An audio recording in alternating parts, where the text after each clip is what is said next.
सहनाववतु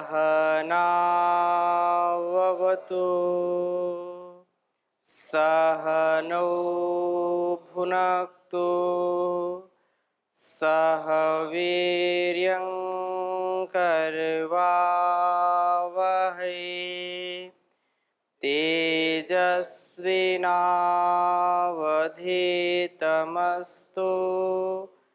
मा विद्विषावहै। ओम शांति शांति शांति। वैदिक जीवन पद्धति की इस कक्षा में आप सबका हार्दिक स्वागत है, अभिनंदन है।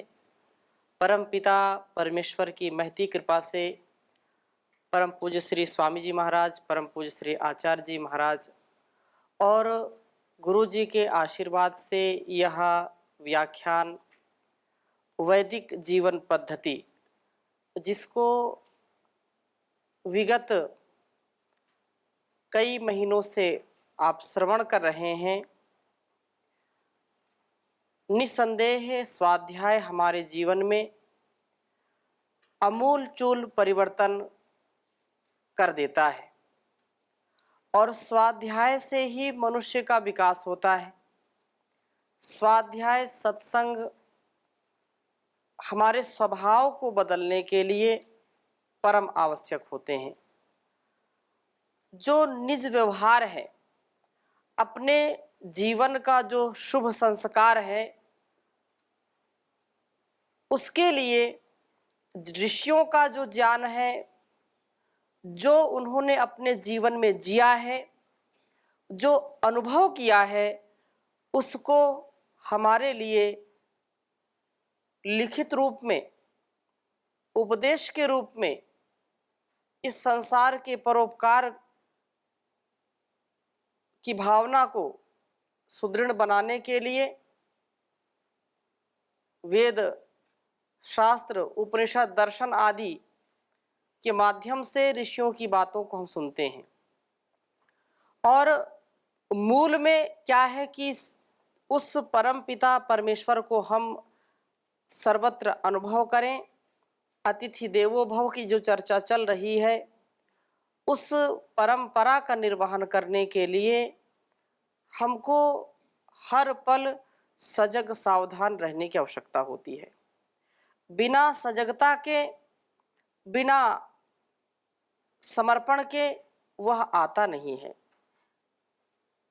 परमपिता परमेश्वर का हम अनुभव हर पल कर सकें, उसके लिए प्रार्थना पूर्वक, हृदय से, भावपूर्वक सदा सर्वदा उसका चिंतन करते रहें।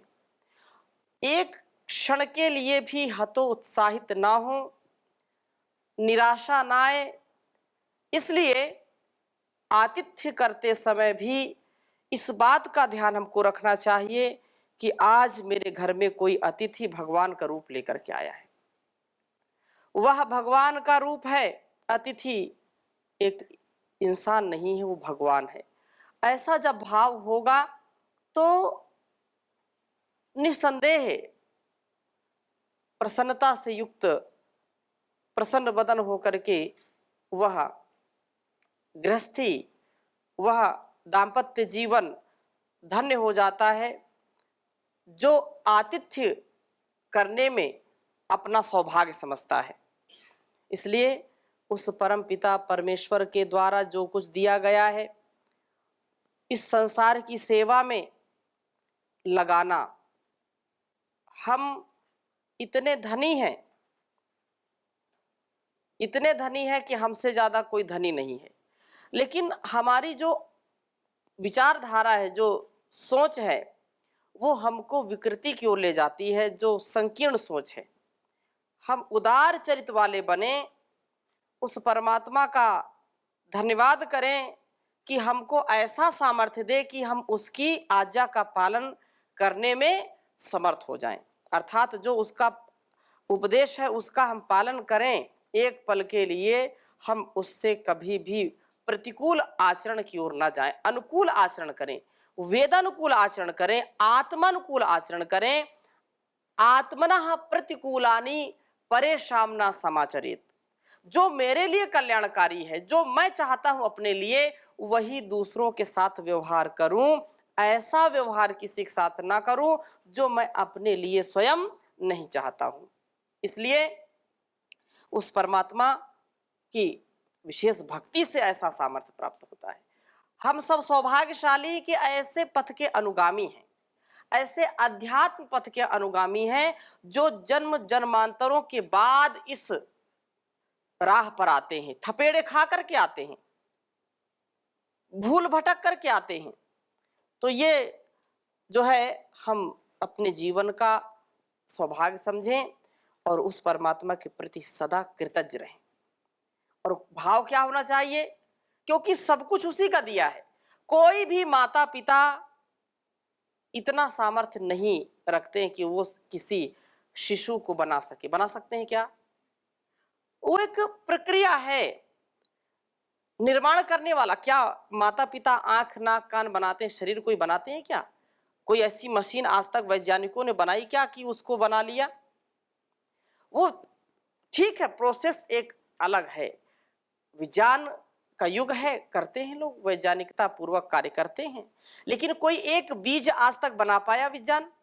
एक कोई बीज कि जो भी वनस्पतियां हैं, वृक्ष है, अनाज है, उनके कोई अतिरिक्त बनाया हो? कोई एक मिट्टी का कण बना पाया कि अलग से कोई लेबोरेटरी में ये बहुत उपजाऊ मिट्टी तैयार की गई है? बनाया क्या? नहीं बना पाया। एक बूंद खून की बना पाई क्या? नहीं बना पाया। क्यों? क्योंकि उसका सामर्थ्य उतना नहीं है। इसलिए परमात्मा के प्रति कृतज्ञ रहें। और भाव क्या हो? ये जीवन तुम्हारा, तुम्ही को है अर्पण, लगा दो किनारे इसे मेरे भगवन। ये जीवन तुम्हारा, तुम्ही को है अर्पण, लगा दो किनारे इसे मेरे भगवन। मैं पथ से गिरूं तो मुझे थाम लेना, दया करके सद जान देते ही रहना। जो सच्चा है रास्ता उसे तुम दिखा दो, जो सच्चा है रास्ता उसे तुम दिखा दो, लगा दो किनारे इसे मेरे भगवन। ये जीवन तुम्हारा, तुम्ही को है अर्पण, लगा दो किनारे इसे मेरे भगवन। हो करुणा के सागर, दया के हो दाता, तुम ही जग के पालक, तुम ही हो विधाता। ये सोया है मानव इसे तुम जगा दो, ये सोया है मानव इसे तुम जगा दो, लगा दो किनारे इसे मेरे भगवन। दरस दो बड़ा होगा ऐसा तुम्हारा, भटकता ही रहता है ये मनवा हमारा। इसे वश में करने की युक्ति बता दो, इसे वश में करने की युक्ति बता दो, लगा दो किनारे इसे मेरे भगवन। ये जीवन तुम्हारा, तुम्ही को है अर्पण, लगा दो किनारे इसे मेरे भगवन। तुम्हारे भरोसे है ये जीवन की नैया, लगा दो किनारे मेरे खिवैया। कहीं डूब जाए ना इसे तुम बचा लो, कहीं डूब जाए ना इसे तुम बचा लो, लगा दो किनारे इसे मेरे भगवन। ये जीवन तुम्हारा, तुम्ही को है अर्पण, लगा दो किनारे, इसे मेरे भगवन लगा दो किनारे, इसे मेरे भगवन। तो हर हाल में, हर काल में, किसी भी स्थिति में हो, अकेले हो, चाहे मेले में हो, चाहे झमेले में हो, उस ईश्वर को कभी भुलाना नहीं है। अपने कर्तव्य के द्वारा, अपने गुणकर्म स्वभाव के द्वारा हम सतत क्रियाशील रहें, सतत आतिथ्यशील रहें। अपने कर्तव्य का हमको बोध होना चाहिए, और यही बात आतिथ्य यज्ञ के संदर्भ में भी हमको ध्यान रखनी चाहिए, ध्यातव्य हो कि हम कभी भी भूले नहीं, भटके नहीं, अतिथि का सत्कार करें, क्योंकि ये हमारा परम कर्तव्य है। मैं संदर्भ लेकर के चर्चा कर रहा था कठोपनिषद की। नचिकेता जब पिता के कहने पर कि मैं तुझे यमराज को दूंगा, तो वो यमराज के यहाँ गए, लेकिन यमराज उस दिन थे नहीं, कहीं चले गए थे। अब वो वहां पर रुके हैं, उनके घर में जो धर्मपत्नियां हैं, वहां जो घर में हैं, उनको बुलाते हैं कि आइए घर में वास कीजिए, अन्न पान आदि कीजिए, लेकिन उन्होंने कुछ ग्रहण करने से मना कर दिया। और यह बात चल रही थी कि जब कोई अतिथि किसी के घर में जाए और उसको कुछ अन्न जल आदि न दिया जाए या न ग्रहण करे, तो आशा प्रतीक्षे संगतम सुनिरताम चेष्टा पूर्ते पुत्र पशुष सर्वान एतत् वृंगते पुरुषस्य अल्पमेधसो यस्य अनस्नन वसति ब्राह्मणो गृहे। कि एक धीर गंभीर विद्वान जिसके घर में अनस्नन, बिना अन्न जल के रह जाए, तो ऐसे घर का सारा सुख और पुण्य क्षीण हो जाता है। उसकी आशा और प्रतीक्षा दोनों ही नष्ट जैसे हो जाते हैं, उसके द्वारा किया गया सुकृत भी नष्ट हो जाता है। इसलिए यह बात कही कि आशा प्रतीक्षे, उसकी जो आशाएं हैं, जो प्रत्यक्ष अप्रत्यक्ष की बात कही थी, वो चाहे प्रत्यक्ष हो या अप्रत्यक्ष, हमारी आशाएं और प्रतीक्षाएं वो हमारे लिए ज्यादा कल्याणकारी नहीं हो पाती हैं। इसलिए कहा कि जो विशेष रूप से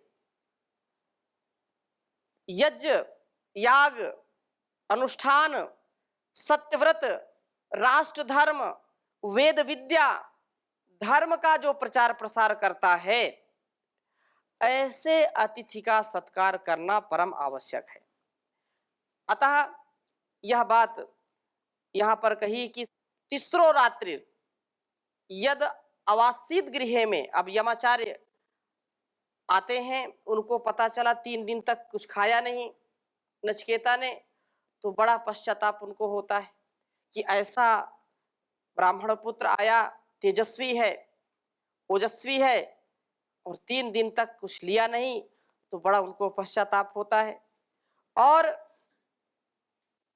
विद्वान ब्राह्मण के घर पर भूखा रहने तथा उसके अतिथि सत्कार न होने रूप दोष को सुनकर के यमाचार्य नचिकेता के समक्ष आकर के प्रार्थना करते हैं। क्या करते हैं कि तीसरो रात्रि यद अवासीर गृह में स्नन ब्राह्मण अतिथि नमस्ते अस्तु ब्रह्मण स्वस्ति में अस्तु तस्मात् प्रति 3 वरान वृणीस्व। हे ब्राह्मण देवता, ब्रह्म ज्ञान के योग्य नचिकेता, तुम अतिथि होने से नमस्कार करने के योग्य हो। क्योंकि जब अतिथि आता है तो क्या करते हैं? नमस्कार करते हैं, सबसे पहले नमस्ते करते हैं, अभिवादन करते हैं, और नमस्ते शब्द संस्कृत का है, नमस्ते, नमः ते। अब वो बात अलग है कि लोग नमस्ते करना भूल गए, ये वैदिक प्रयोग है। और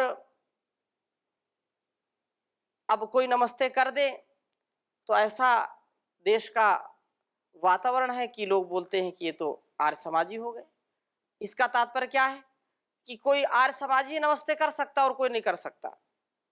और जबकि हमारे यहाँ जो लोग बोलते हैं कि ये तो एक वाद चला रहे हैं, कैसा भी वाद, और वाद में लोग विवाद करते हैं। जो पश्चिमी देश के लोग हैं वो नमस्ते करते हैं, अंग्रेजों को कुछ भी ना है लेकिन वो इतना तो सीख गए, नमस्ते, नमस्ते बोलना, वो उनसे वो नमस्ते बोलते हैं। लेकिन हम नमस्ते बोलने में शर्म करते हैं। और नमस्ते का तात्पर्य क्या है? अपने को समर्पित करना, अनकंडीशनल सरेंडर। जिसके प्रति हम नमस्ते करते हैं तो क्या है, एक परंपरा हमारी है, हेड, हैंड एंड हार्ट। अपने मस्तक को भी झुकाना, दोनों हाथ जोड़ना और हृदय से नमस्ते करना। अपने मस्तिष्क से ज्ञान पूर्वक, विवेक पूर्वक, श्रद्धा के साथ, हृदय श्रद्धा के साथ, और मेरा उसमें कर्म पुरुषार्थ सब कुछ समर्पित करके नमस्ते किया जाता है। बाहर की लगी हवा ऐसी, निज घर का आंगन भूल गए। घर पर हैं कुत्ते बंधे हुए, गौओं का पालन भूल गए। एक हाथ से सीखा टाटा गुड बाय करना, दोनों हाथ जोड़ करके नमस्ते कहना भूल गए। यहां पर आचार्य जो है वो नमस्ते कर रहा है, क्यों? क्योंकि अतिथि है वो। नचिकेता अतिथि बन करके आया है यम के यहाँ, यमाचार्य के पास, यमराज के पास। इसलिए कह रहे हैं तीसरो रात्रि यद अवात्सी गृह में अनस्नन ब्रह्मन अतिथिर नमस्ते। आप अतिथि हैं, इसलिए अतिथि क्या है, नमस्ते। वह नमस्कार के योग्य होता है जो अतिथि होता है। अतः ते तुम्हारे लिए मेरा नमः अस्तु, मेरा नमस्कार होवे, आप मेरा नमस्कार स्वीकार करिए। यह इतनी बड़ी परंपरा, इतनी पावनी परंपरा, प्रणाम प्राप्त हो। और मैं, मेरा दो बातें मांगी उन्होंने, नमस्ते अस्तु ब्राह्मण, स्वस्ति में अस्तु, मेरा आपको नमस्कार होवे, और साथ साथ एक चीज और मांगी कि मेरा कल्याण होवे। यह परंपरा है। क्यों कल्याण हो? क्योंकि 3 दिन तक आप बिना खाए पिए रहे हो, और वो पाप मुझको न लगे, तो पाप का भागी मैं ना बनूं। इसलिए कहा कि आपको नमस्ते हो और मेरा स्वस्ति हो, मेरा कल्याण हो, अर्थात आप प्रसन्न होकर के मेरा अपराध क्षमा करें।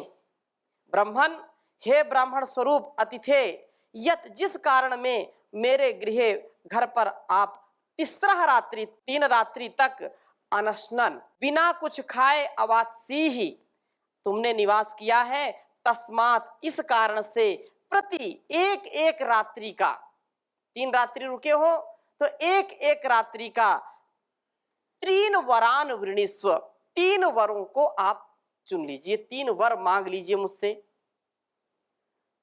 नचिकेता क्योंकि अपने पिता की आज्ञा का पालन करने के लिए आया था, और यमाचार्य के घर पर ना होने पर 3 दिन भूखा रहा है, निराहार रहा है। यमाचार्य का जब आगमन होता है तो ऐसी वो चर्चा करता है, पश्चाताप करता है, और प्रणाम करके उसको प्रसन्न होने की प्रार्थना करता है कि आप प्रसन्न हो जाओ। क्योंकि अप्रसन्नता एक वाइब्रेशन बनाती है। आप कुछ बोल नहीं रहे मुंह से, मुंह को खोल नहीं रहे, कुछ कर भी नहीं रहे, लेकिन यदि आप प्रसन्न नहीं है, जबरदस्ती आपको कक्षा में बिठा दिया जाए, अब आप यहाँ बैठे हैं लेकिन मन आपका कहीं दूसरे स्थान पर लगा है, जबरदस्ती मरते क्या ना करते बैठना पड़ेगा। तो बैठे हैं तो मन मार के बैठे हैं, मन से क्रोधित हैं, मन से प्रसन्न नहीं है, तो उसका एक वाइब्रेशन तैयार होता है यहाँ। और मन से जब प्रसन्न होकर के बैठते हैं तो उसका अलग वातावरण तैयार होता है, उसका वाइब्रेशन अलग है, एक आभा मंडल है। कुछ सकारात्मक तरंगे निकलती, कुछ नकारात्मक तरंगे निकलती। तो हम जहां पर भी हो अपने पूरे होशो हवास में पूरी श्रद्धा पूर्वक विश्वास पूर्वक बैठे। ये बहुत खतरनाक काम है। अंदर अंदर लोग घुटते रहते हैं, सुलगते रहते हैं।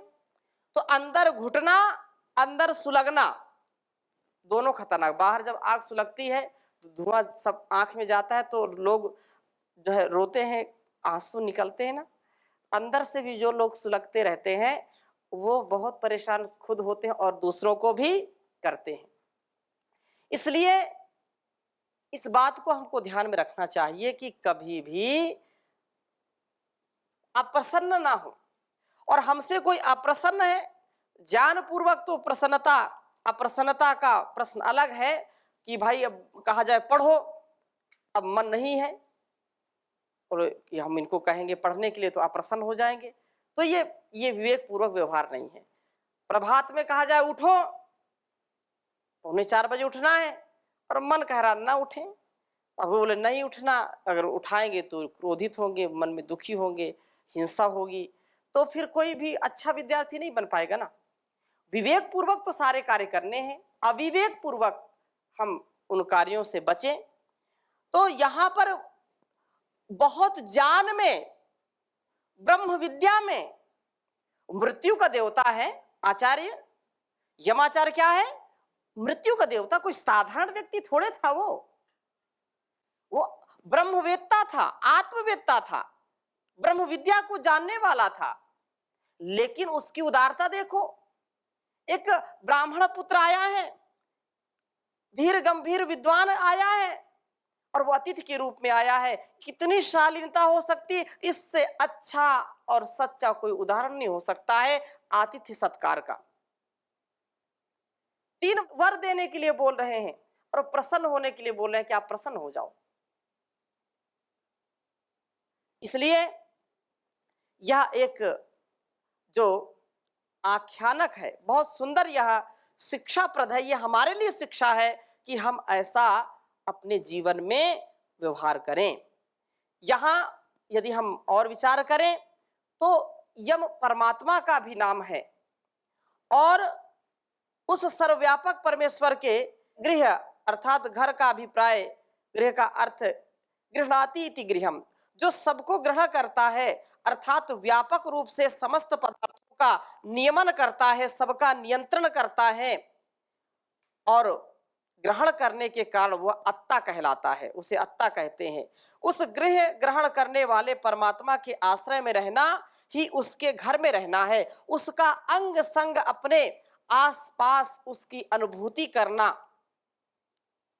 उसको अपने अंग संग मानना कि परमात्मा मुझको हर समय देख सुन और जान रहा है। अभी भी परमात्मा हमारे निकट है, निकट है कि नहीं है?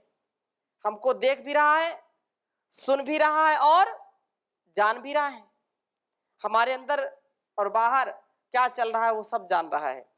इसलिए परमात्मा का गृह उपासना का स्थान हृदय है और जिसे ब्रह्मपुर कहा गया है, इस हृदय में जिज्ञासु होकर के अनसनन, अनसनन मतलब भोग न करता हुआ, ये सारा संसार क्या है? परमात्मा का घर ही तो है। कण कण में जो रमा है हर दिल में है समाया, उसकी उपासना ही, उसकी उपासना ही कर्तव्य है बताया। कण कण में जो रमा है हर दिल में है समाया।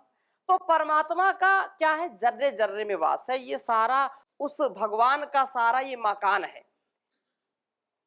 ईशावास्यमिदं सर्वम यत किंच जगत्याम जगत। तो इन इंद्रियों के द्वारा इन विषयों का भोग यदि हम करते हैं और परमात्मा का ध्यान नहीं करते हैं तो ये हमारे लिए अकल्याणकारी होगा। अनशन है जो निश्चित रूप से अपने को तपाता है, जो भोग में नहीं फंसता है, वही वरदान पाने का अधिकारी होता है। वरदान किसको मिलेगा? जो भोग से बचेगा, क्योंकि भोगे रोग भयम, भोगे रोग भयम कुले चित भयम वेत्ते नृपालाद भयम मौने दैन्य भयम बले रिपु भयम रूपे जराया भयम शास्त्रे वादि भयम गुणे खल भयम काये कृतांताद् भयम सर्वं वस्तु भयान वितम भुवि निर्णाम वैराग्य में वा भयम, वैराग्य में वा भयम। तो संसार का भोग हमको कभी भी आत्म ज्ञान ब्रह्म ज्ञान तक नहीं पहुंचने देगा। तो इन भावों को हम अगली कक्षा में और आपके समक्ष रखेंगे। आज की कक्षा को यहीं पर विराम देते हैं। ओम शांति शांति शांति।